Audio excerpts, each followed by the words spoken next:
Hi everyone, welcome back to the Sharona Knits Knitting Podcast. It is currently November 14th and I'm coming to you at around 2:40 in the afternoon. It is a very cloudy, gloomy day out with lots of rain, and this is actually the second time I am recording this video. The first time I recorded it, I realized the camera was set up all wonky at the end, and then I also realized there was a bunch of stuff I didn't actually cover because my brain was kind of all over the place today because I skipped a week of podcasting, so I didn't really know what I had talked about and what I hadn't talked about. So then I was like, you know what, scrap it. We're gonna try this one more time. So hopefully this is the one. Today the weather is really rainy, really foggy. It's very hoa season. If you know what that means, comment it down below and I'll like it. And I'm really excited to curl up with some of my knitting, get a little bit of a bev, and just talk to you guys. I'm just sipping on some peach juice over here. Even though it is so cold out, I still am that type of person who likes a nice cold beverage. Sometimes I go for a nice hot chocolate, but right now I've just been feeling like I'm having lots of juice, and I'm really excited to sit here, and talking always makes my mouth a little dry for a long time, but I'm really excited to sit here and talk to you all. I have some notes on my computer, and I have lots and lots of works in progress to show you guys, lots of impulsive cast-ons this week. So let's go ahead and let's get started. So my first two finished objects are actually some things that have nothing to do with knitting at all.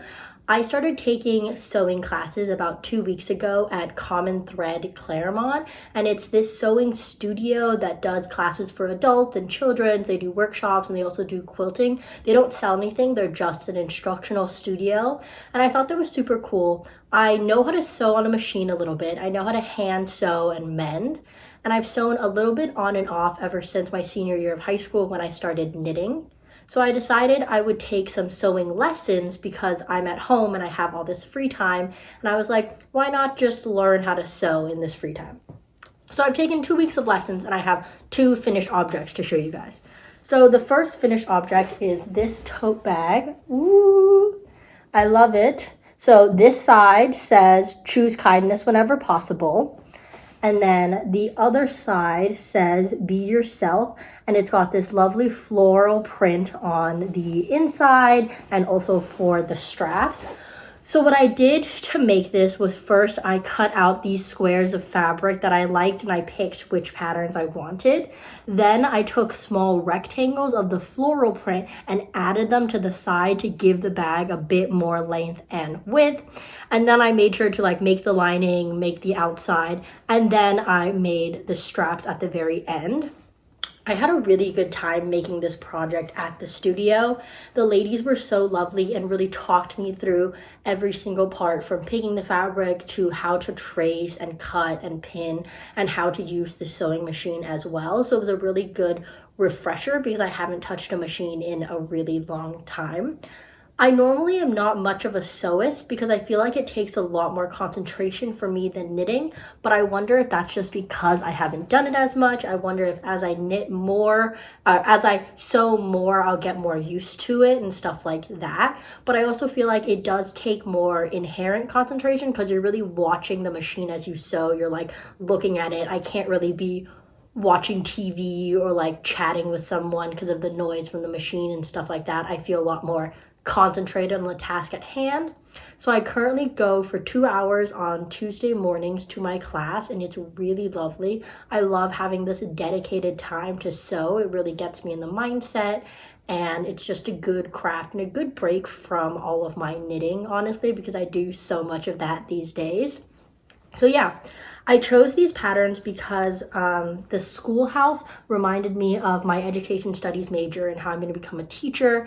And it says choose kindness whenever possible. And one of the ladies who was instructing the class was like, that's so cute. And it's always possible to choose kindness. And I love that. And I thought that was just so sweet of her to say. The other side says be yourself. that is something that my dad says to me a lot, especially when I'm like feeling sad and when I'm in a lot of when I'm in a big comparison state. I tend to compare myself to other people, to their journey, and disregard my own. And he always just tells me to be myself and that everything will be okay as long as I'm being myself.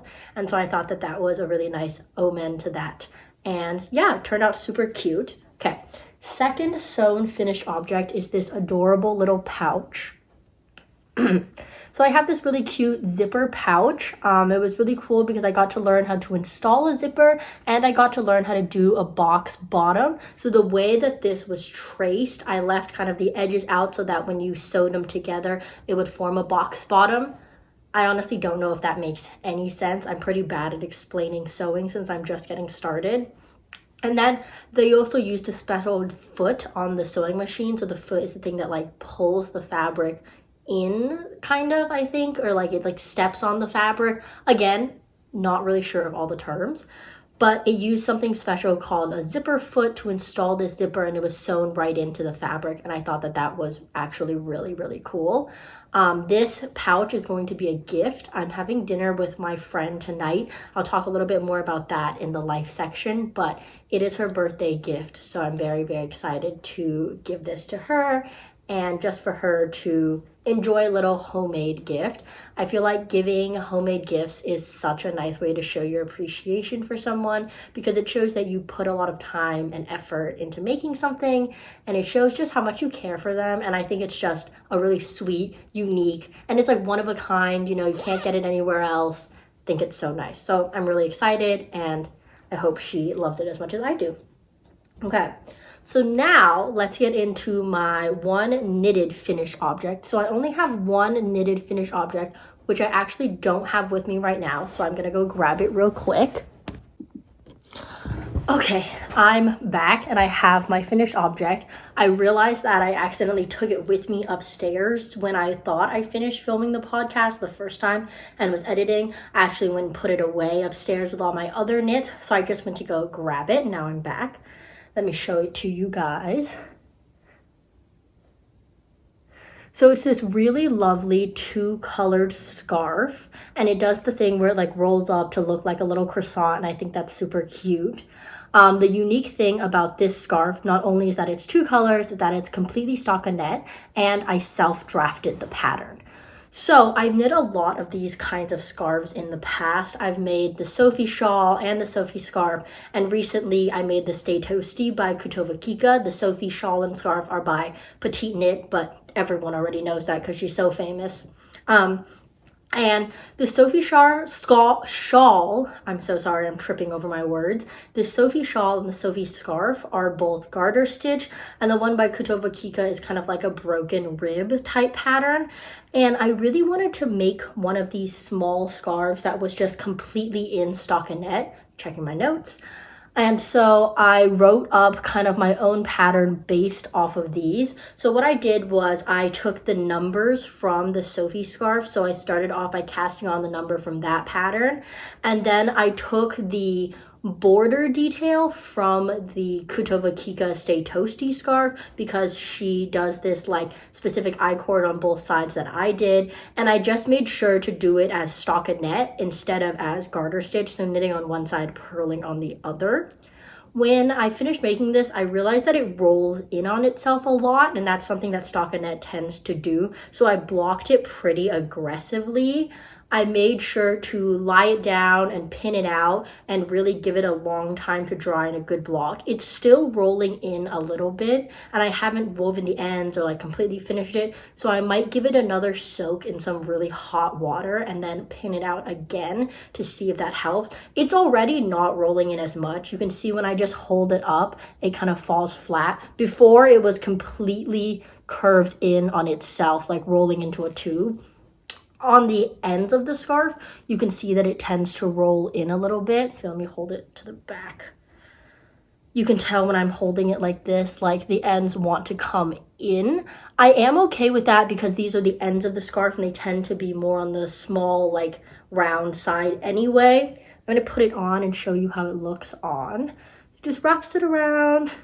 I think it's a really nice length. So I have a very short Sophie scarf. I have a very long Sophie shawl. And I feel like this one and my Stay Toasty are both very mid-length. So I like the way that it still dangles down, but I can wrap it twice and it's still pretty long at the bottom. I feel like that turned out super cute. What do you think? Yeah, I really like it. So a little more information about this scarf.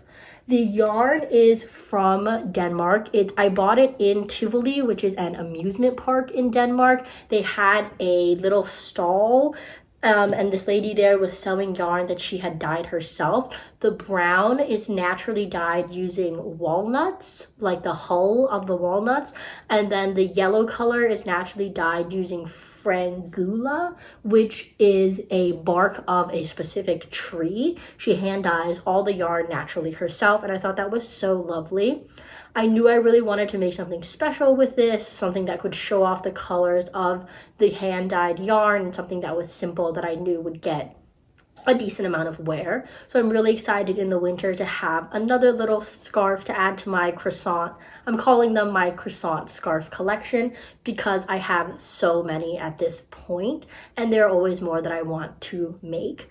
The yarn has really also softened up with blocking. It's definitely a bit more rustic than any of the other yarns that I've used. So I used a cashmere, and I've used like a sock yarn for these little scarves, and this one's 100% wool, so it's a little more rustic, but I do really like the warmth that it provides, and I feel like the wool, when you're wearing a sweater that has a high neck or something like that, isn't too itchy at all. And if you're not getting super hot because you're going to be outside in the cold wearing it, it also won't give as much of that itch factor. I really, really like the way that this turned out.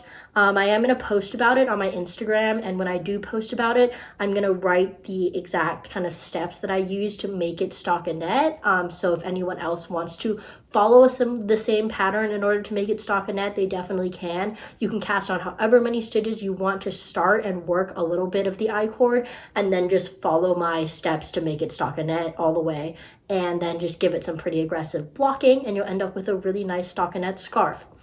I feel like all of these little scarves that I see on the internet tend to be garter or something else. I don't see a lot of stockinette, and I think a stockinette one is just so timeless and really simple. Purling is not my favorite, but it's very timeless and very fun. So I think it'll be a great thing to wear, and I'm really glad that I have the finished object. Definitely really, really wanted this finished object. So yeah, that is the only fully knitted finished object that I have. Next, I'm going to show you guys a half finished object. Okay. So what I have right here is, can you guess? It's a shoe. I know, kind of crazy, right? Okay, so this is the Sailor Slippers pattern by Annie Sews, and I made it out of a bunch of different yarns. So let me give you guys the yarn detail first, then I'll get into talking more about the shoe itself and the process of making that. Okay, so I used 3 different yarns. I used this gray. This gray yarn is from, gonna pronounce this really wrong because I don't speak Japanese, but it's Okadaya, and it's their daily wool, 100% wool. And then the second yarn that I used is this lovely blue, which is leftovers from a present that I made. And this blue is also 100% wool. I don't remember the company right now, and I don't have it on me, but it's 100% wool from a dyer based out of, like a mill based out of Bavaria that I got when I was in Munich. And lastly, the sole and the contrast color is this lovely brown. Really nice, simple brown. And this brown is, let's see, I have the label here. It is the Patron's Classic Wool Worsted. And I just picked this up at my local Michael's because I needed a color for the contrast. So yeah, so those are all of the yarns that I used. Originally, the pattern calls for a super bulky, like single ply yarn, but I didn't really have any of that, and I didn't really want to buy any, and I had a lot of like wool yarns left over, so I thought I'll just hold them together. So I'm holding 3 strands of the gray, 3 strands of the blue, and 3 strands of the brown in order to get gauge for these shoes. So that is how I am knitting them up. I've so far, excuse me, only made one. I haven't even started on the second. I wanted to make one and completely felt it and see what it looked like before I made the second one, just to make sure that it worked and that I liked it, and that I wouldn't just be kind of spending time doing this thing that I ended up not liking or not wanting, or like simply that my yarns didn't work for it or something like that. But I am really happy with the way that it turned out. I think the shoe looks actually super cute. Okay, so a little bit about the making process. This shoe has a super unique construction. It's like knit like flat all the way across and then seamed together. And when you're making it, it does not look like a slipper at all. I had no idea what I was making. I kind of was like, this is a very much trust the pattern, trust the process knit. Because as I was knitting it, I was like, I just don't know what I'm making. Are you sure this is going to turn out to be a slipper? And it's also knit super, super, super huge because it's supposed to be felted, right? So it's knit way big. I'll insert a picture somewhere over here of what the shoe looks like before it was felted, and it is huge, absolutely huge. My boyfriend made a joke and he was like, oh, what are you making? And I was like, well, what do you think it is? And he said, it looks like a giant shoe. And I was like, ding, ding, ding. And he was like, why are you making a giant shoe? And I was like, well, I'm going to felt it. And so he joked, he's like, oh, well, if the felting doesn't work, you could gift it to Bigfoot. That's how big these shoes were. I really could have. But I will be happy to say the felting did work, and they actually fit on my feet, so I can try them on for you guys. They actually fit really well, like pretty much perfectly. They're like the perfect slipper for my foot, and I absolutely love it. The knitting process, holding 3 strands of yarn together and doing the stripes and then doing the sole, took a little bit of yarn management for sure, because I was kind of getting my balls tangled with each other and having to move them around and stuff like that. But I feel like the finished product is absolutely worth the hassle. I thought it was really fun to knit. The striping made it knit up really fast, and I felt like because they're such big needles and such thick yarn, it knits up very quickly, even though it is a pretty large shoe, and so in overall like a large project.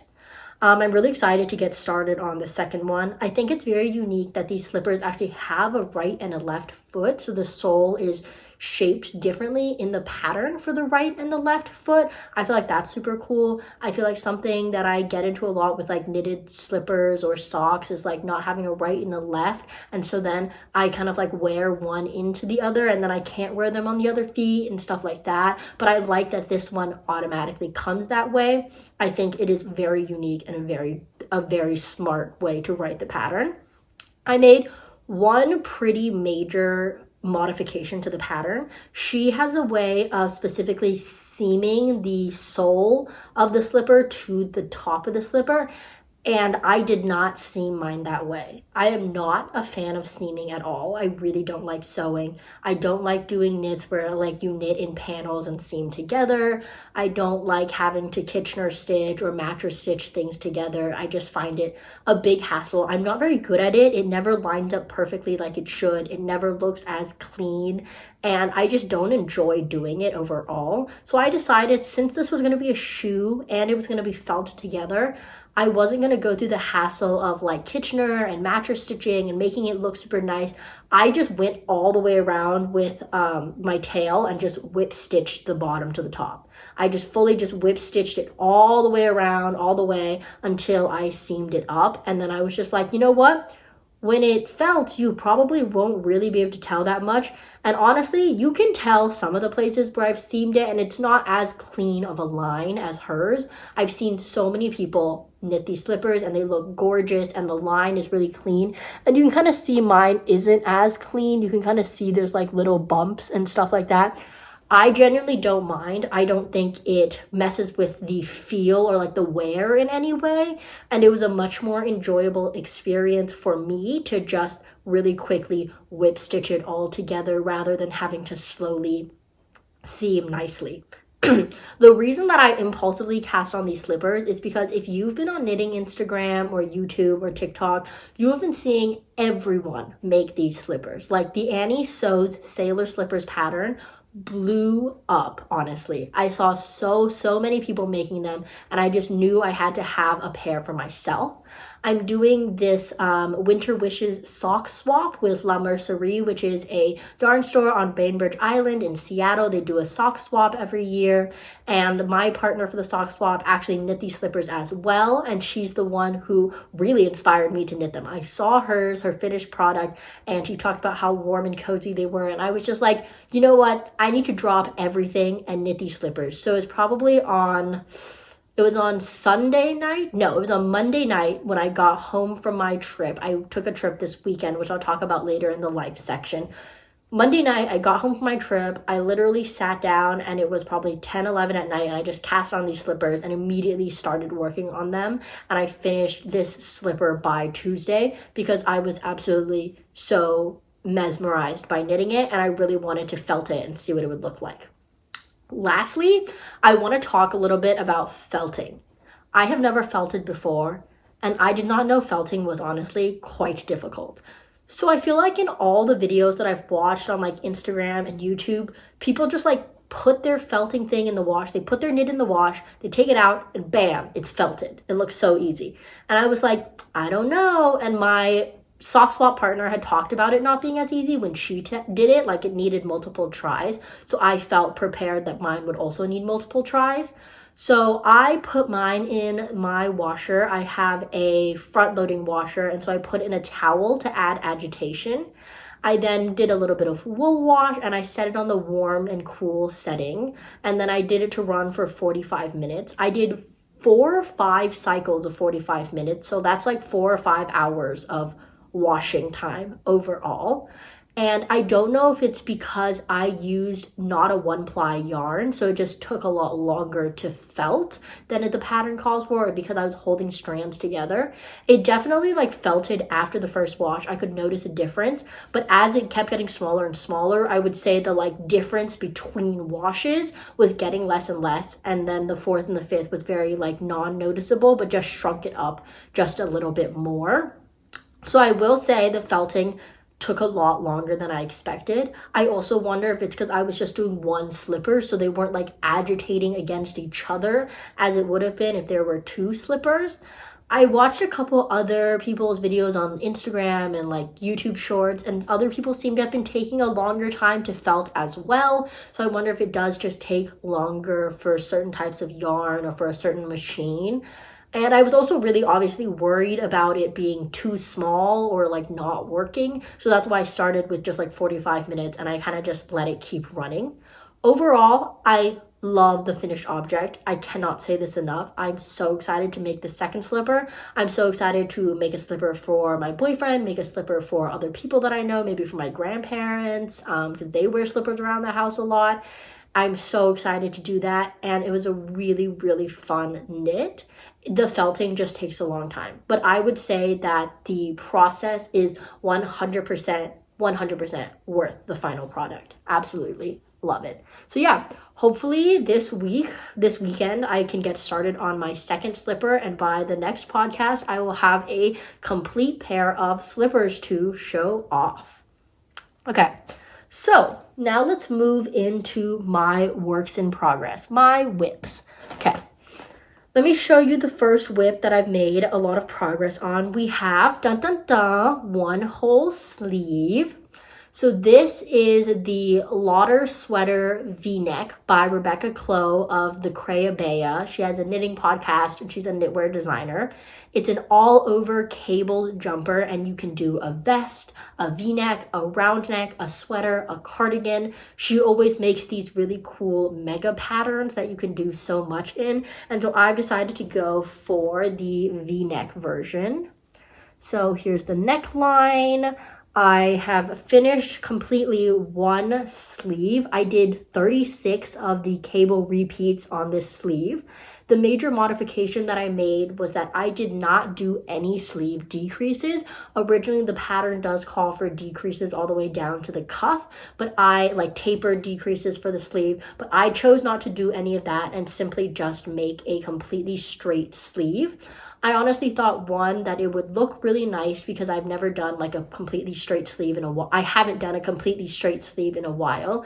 And two, I really just wanted to not have to deal with thinking about the decreases along with cabling, because this is my first like all over cabled project, and it's already been taking me quite a while with the cables, and I knew if I just added in the decreases it would take even longer and I just would never really get it done. The sleeve definitely took a while, but I am so happy with how it looks. I feel like the cable definition in this yarn is really nice. I'll insert a picture of the cables that you can see it a little better.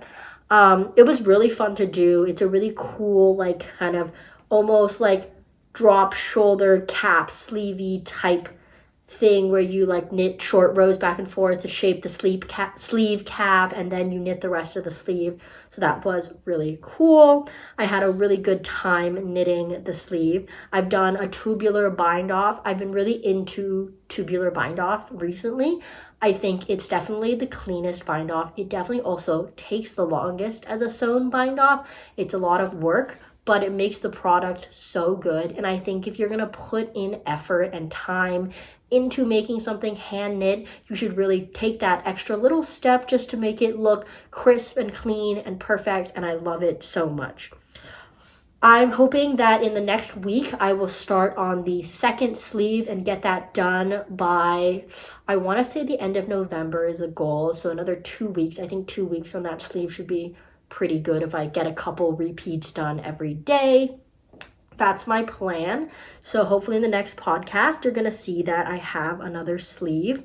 Once I finish the sleeve, I will then go back and do the rest of the body using however much yarn I have left over. I've said it before and I'll say it again. My friend has said, like, you can always crop a sweater, you cannot have one sleeve. And that is why I always knit the sleeves first.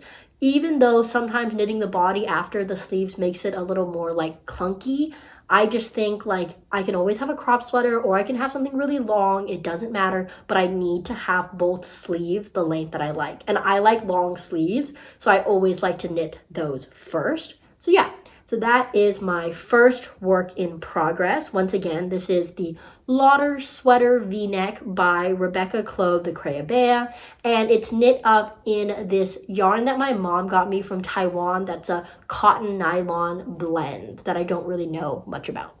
Now, next work in progress is my Copenhagen cardigan, and this one has not one, but 2 sleeves. Oh, where's the second sleeve? Here it is. Not one, but 2 sleeves. I finished both the sleeves in the past 2 weeks, and now I am just finishing up the body. So this is one of those instances where having the sleeves done makes the body a little clunkier. Here, I'm going to take off the sweater I'm wearing and show you guys I'll show you the Copenhagen sweater that I'm wearing. This shirt is actually from Bliss Yarns. They are a yarn store in Tennessee that I was able to visit when I was in Rhode Island. Nitty Natty used to work there and she talks about it a lot. And so when I had a flight from Rhode Island to Tennessee back home and that layover time, I literally grabbed my bag, sprinted out of the airport, called an Uber to the yarn store, and went to go get a dirty soda from Swig.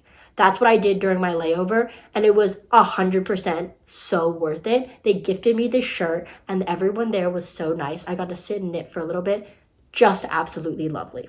So I'll show you the Copenhagen cardigan. Let me try her on. So here's the cardigan. It's really nice that the button band is knit at the same time. So let me show you and get a little closer. It is. You have 2 sleeves. Very happy. So yeah.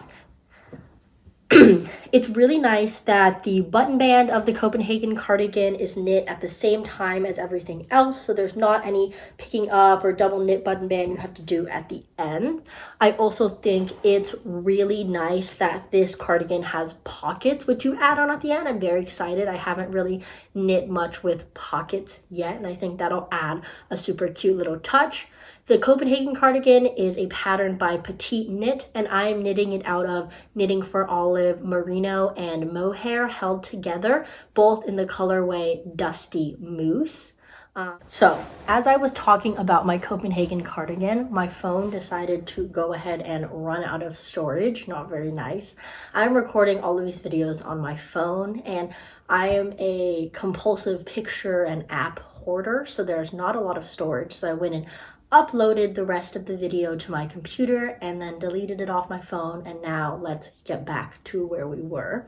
I was just talking about my Copenhagen cardigan. Again, it's a pattern by Petite Knit. I am knitting it out of Knitting for Olive mohair and merino held together, both in the colorways Dusty Moose, and I purchased it in Copenhagen from their store. I also purchased some lovely buttons from their store. Hopefully by the end of this weekend, I will have finished the Copenhagen cardigan and also put on the buttons, and I can show them to you guys next time. I'm really excited to be done with this project. I started it when I was in Copenhagen, and it feels very full circle to finish it at home. I have been processing a lot of having to leave Denmark early while I've been in therapy and working through those difficult emotions and kind of grieving that loss. And working on the cardigan has really helped me to process a lot of that and to think through a lot of it in ways that I don't think I would have been able to do had I not been knitting and sitting with my emotions and my feelings in this way. So that's another reason I'm really grateful for my knitting. I'm going to go ahead and put my sweater back on because it's a little chilly. Got a little caught in my yarn. Okay. Let's go ahead and talk about my next whip, another impulsive cast on that I actually don't have with me, so I won't talk about it right now. I will go grab it. I put that away as well. I'm gonna go grab it real quick. Okay, so today you're really getting a good look at what my brain really acts like and how scattered it is. After I finished filming my podcast the first time, I decided to go ahead and put everything away because I thought I was done, only to figure out when I started editing that things looked a little wonky and I needed to refilm. So now I'm here refilming. Apologies if you can hear anything in the background. My grandparents are just watching TV, but it's not that loud. Hopefully you can't even hear it. I might just be crazy. It might just be me. So this is my next work in progress that is actually going to go into hibernation for pretty much a while until like spring, summer comes around. This pattern is the Skeeter Skirt by Maya Deglon, and I'm knitting it up in Sandnes Garn Duo. Last week, I very impulsively cast on the skirt because I had the pattern for a really long time, and I also just had the yarn sitting around.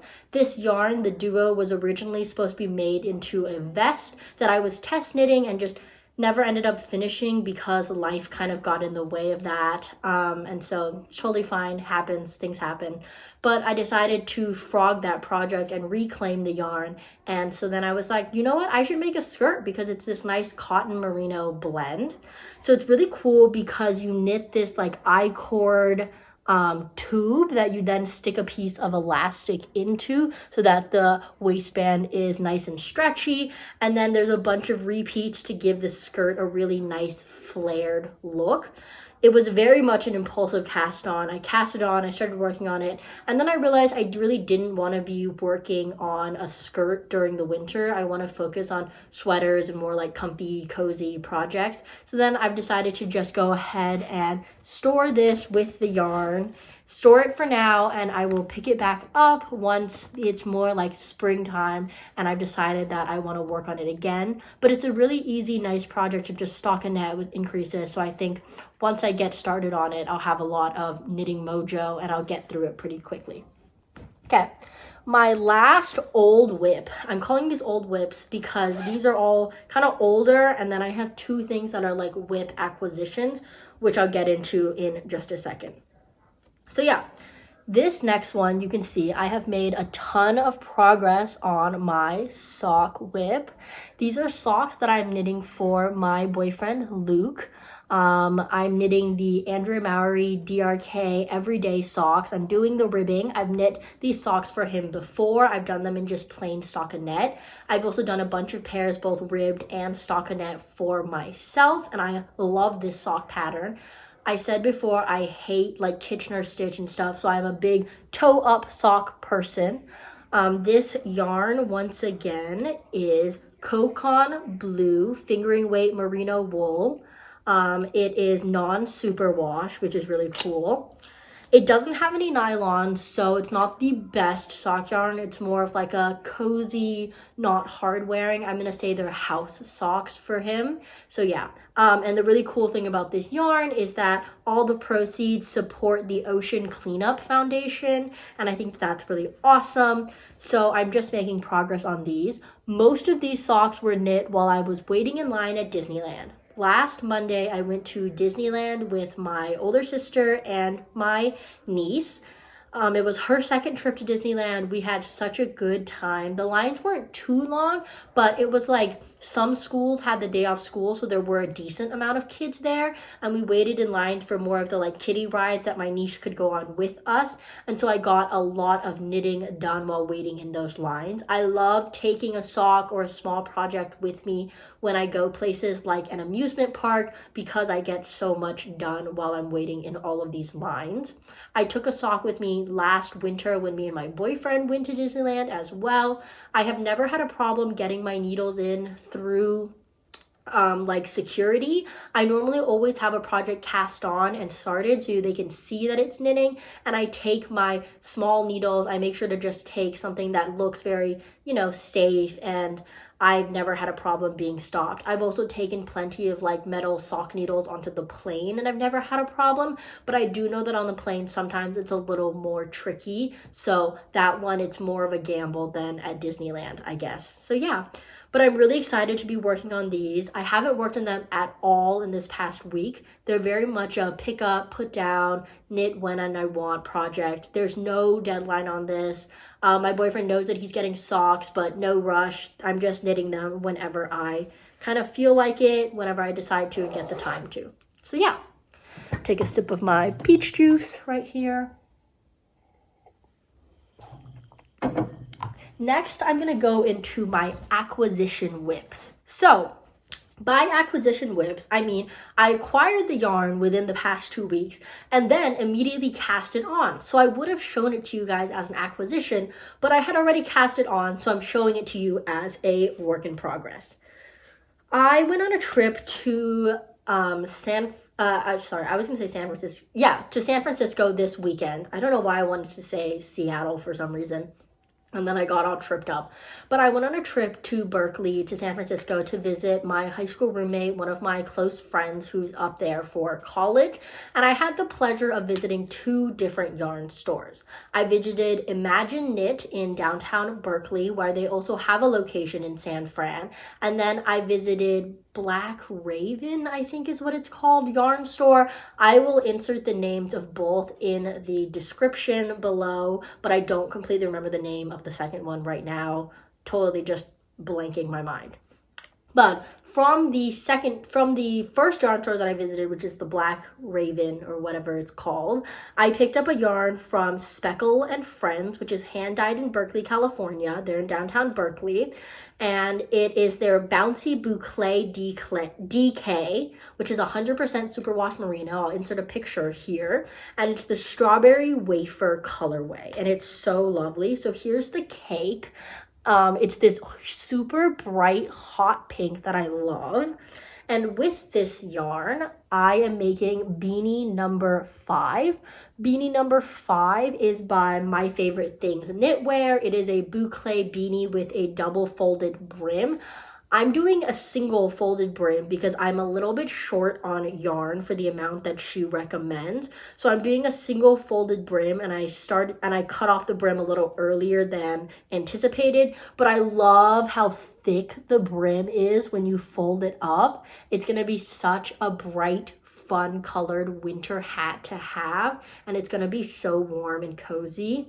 I haven't worked with boucle in a really long time. I think the first time was a couple of years ago, so now it's been 2 or 3 years since I've worked with boucle. And the boucle is definitely a little more tiring to knit because I kind of get stuck in some of the little like holes, the loops of the boucle. And it's not quite as smooth, even though it's just stockinette in the round. But it's been blasting off my needles. I literally started this on Tuesday, I think. I started this on Tuesday, and it's Friday, and I've already made so much progress. I'm already getting ready to pretty much decrease for the top of the hat, which is great. And I'm just loving the way that this hat is turning out. I'm really loving the yarn. I think the boucle is so soft. It's very cozy. Definitely makes me want to make more squishy boucle things in the future. So that is my first project, and hopefully by next week, it'll be a finished object. My next whip acquisition is this lovely yarn. I will also insert a picture of the skein over here. But I have this yarn, and it is from Peninsula Yarns. It's hand-dyed in Northern California. I picked it up at ImagiKnit in downtown Berkeley. It is their glitter DK, meaning it is 75% superwash merino, 20% nylon, and then 5% gold stellina. And it is a DK weight sock yarn, and the colorway is Sunset over Dolores Park. I didn't actually visit Dolores Park, but it looks beautiful, and I googled the picture, and the sunset does look very, very lovely over the park. I've never made DK weight socks, so that is what I'm doing with this yarn. Here we go. Some socks. I just started them on, I want to say Wednesday night. I started them on Wednesday night, and so I've just done the toe and just gotten to starting on the foot. I'm doing the DRK Andrea Mowry Bear Paw socks, which is just her DK weight version of the everyday socks, but I am doing them in stockinette. I'm not going to do the ribbing detail or the contrasting colors or heels. It's just going to be completely one color stockinette on these socks, and they're going to be my first DK weight pair, so I'm really excited about that. And that is pretty much everything that I have. I'll talk a little bit about just like life in general, and catch you guys up on what I've been up to while I knit a little bit on these socks. So last week on Monday, I already said that I went to Disneyland. It was really lovely to spend time with my niece and my sister. We had a lot of good like sister chatting time and talking and hanging out. And we got to go and sit in Toontown for a little bit. She brought her picnic blanket, so we had some lunch and had a little picnic there in Toontown and just relaxed. And then we went on a bunch of rides. We went on like Mr. Toad's Wild Ride. We went on, what else did we go on? We went on the Jungle Cruise, and that was really fun. So yeah, we went on I think it was Mr. Toad's Wild Ride. We went on the Pinocchio ride as well, stuff like that. So just all the nice little kiddie rides. And it was my niece's very first time going on rides at Disneyland. It was her second trip, but her first time riding rides. So it was really special that I got to be there and share that experience with my niece and with my sister as well. I spent the weekend with my sister, so I actually went to football Sunday, the Sunday before, with her and her husband at their like local bar, and that was really nice. I got a bunch of knitting done actually. I was sitting mostly working on my socks, my Luke socks, while I was at the bar knitting, and that was really nice as well. Spent the night at their house, got to hang out, and then I came home. Throughout the week, mostly I was just knitting on my Copenhagen cardigan and stuff like that. And then on my way to visit my friend, I flew up to Oakland International Airport, and that's only about an hour flight. So I mostly worked on my two-colored scarf. I pretty much got through the entire one color of that scarf on the plane ride there and back, which was really nice. And then just finished it up once I got home. Obviously, the scarf started going so quickly once I did the decreases. I had a really, really good time when I was visiting in San Francisco. I hadn't been up to Northern California in a really long time. Since I was a little kid, I think was the last time that I went up to NorCal, so it's been a while. My friend and I spent a day in San Fran. We went to the Golden Gate Bridge. What else did we do? We rode one of the cable cars. We saw the beautiful architecture. We had dim sum for lunch, and it was just really, really lovely. And then I got to spend 2 days with her in Berkeley, California as well. I got to tour Berkeley and see the school, and then I actually walked to 2 different yarn stores. So one of the yarn stores was almost a 2-mile walk away. And since I am very much an early bird and my friend is very much more of a night owl, I decided to wake up early in the morning on Sunday and just take a long hour, it was about an hour, 2-mile walk down to that yarn store. And that's where I picked up my pink boucle yarn. It was really nice. I felt very accomplished after walking there and getting the yarn, and it just felt super good to see the town and see the location. The yarn store was right by the marina and the harbor, so that was really nice as well. And then the other yarn store, ImagiKnit, it was right in the college town, right near Berkeley.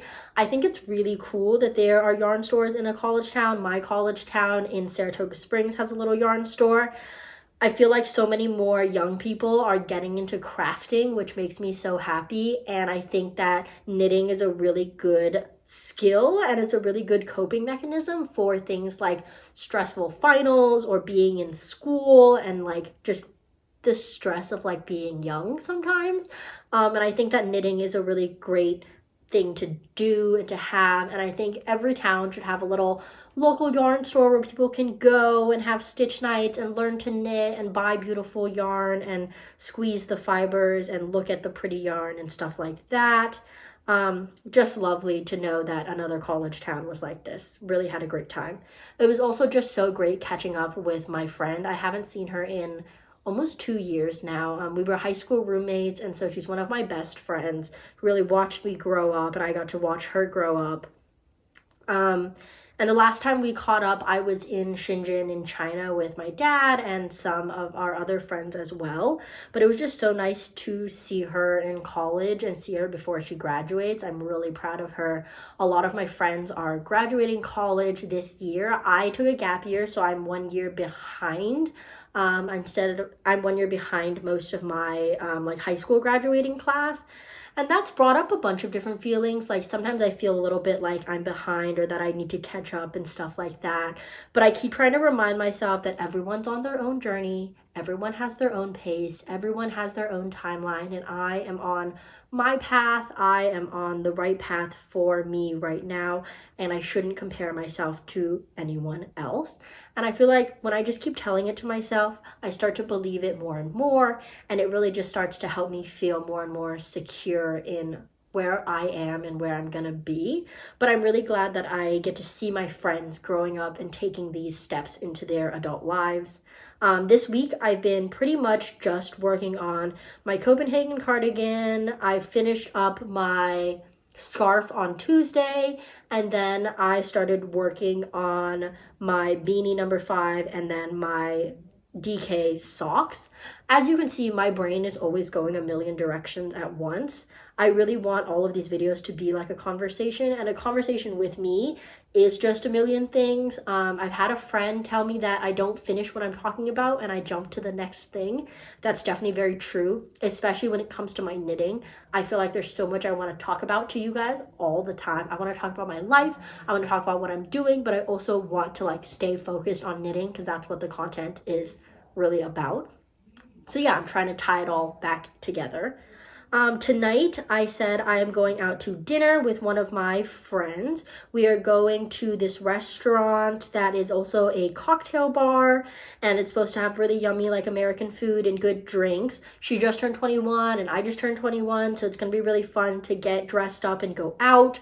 After I film and edit the podcast, I'm going to go do my makeup, get dressed up, maybe curl my hair or something. And I think it'll be really fun. I really love any excuse to get dressed up and look pretty and go out and have a good time. I love doing my makeup and picking out a cute outfit, so that'll be really, really fun. Very, very, very excited to see her. I think that being home from Copenhagen has been so hard because a lot of my friends are still there, but I've also been able to see a lot of my friends that are here that I wouldn't have been able to see if I didn't come home early. So I think that I'm really grateful for that. I've been able to kind of rekindle these old friendships and visit friends that I haven't seen in quite a while, which I'm really happy about. So yeah, I'm really excited. I'm also attending SoCal Fiber Fair, which is I believe it's next weekend. It's the 22nd or 23rd, and I'm going with my friend who is here that I'm having dinner with. She's a crocheter. And so we're going to go to the SoCal Fiber Fair. I am going to be there as an attendee. I'm also submitting some things. I'm submitting my Selbu mittens and my Grid Gambit cowl as part of their competition. So that'll be judged this weekend. I'm going to turn them in tomorrow on Saturday, actually, to the local yarn store, Buku Yarns. And that'll be really, really exciting. So Buku is where I'm turning them in, and then I will be hopefully seeing what place I get, seeing if I get anything. And I think it'll just be exciting to have my work on display. I'm really proud of these two projects, and I'll talk a little bit about them after the fiber fair. I'll catch you guys up on if I win anything, on how that went. I'm also volunteering to help out at the Weave and Wander yarn booth on Sunday. It is a yarn store local to my friend Linda, and I have their email subscription, and they asked for volunteers, and I was like, I would love to help out since I was planning to go to the festival on both days anyway, just to hang out, which I think it'll be super, super fun. So that's pretty much all that I have been up to. In the next week, it's going to be pretty rainy. We have some flood watches here, so I will be very careful. I will be pretty much just staying inside, sheltering from the rain, staying warm, staying cozy, and trying to get a lot of knitting done. Hopefully, I can make a ton of progress on all of my whips, and I'll have more finished objects to show you guys next week. Hopefully, I won't have any more acquisitions because I really need to be not buying yarn because I have so much of it. So that section might end up being non-existent for the next while or so. We'll see. We'll see how well I actually stick to that. But I am really, really excited to just stay in the next week, be really cozy, knit a lot. Here's the progress that I've made on my sock while we've been talking. I did maybe 4 or 5 rounds. Yeah. So I will see you guys next week. Thank you all so much for tuning in. I hope you guys got some knitting done. I hope you enjoyed this episode of the podcast. If you're not yet subscribed, please subscribe and follow along with me in my knitting and my life journey, and go ahead and give the video a like or a thumbs up. Thank you all so much for being here, and I will see you all again in a week or two. Bye!